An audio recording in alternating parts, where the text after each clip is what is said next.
Inirap na sa media ang sinasabing dalawang tauhan ni Albuera Leyte Mayor Rolando Espinosa na nadakip ng mga otoridad sa buy-bust operation. Mula sa Tacloban City, may report si Jeneline Gakit live. Yes, Jeneline. Yes, Lakay, iniharap na kaninang umaga sa press conference na ipinatawag ng PNP Region 8 ang dalawang umano'y tauhan ni Mayor Rolando Espinosa.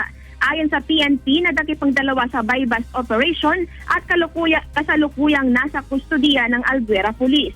Una lang itinanggi ni Mayor Espinosa na tauhan niya ang dalawang nadakip na suspect.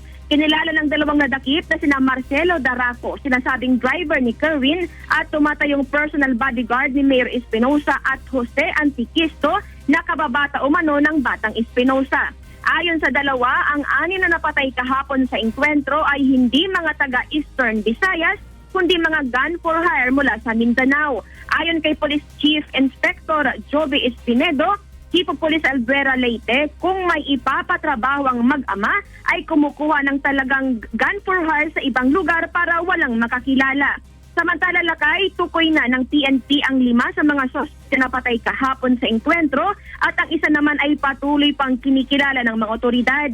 Kinilala ng PNP si Ricky Grabillo, dating NPA at leader ng grupo. Teresito Laro Padiranga at Richard Mato na parehong taga-Pagadian City, Zamboanga del Sur.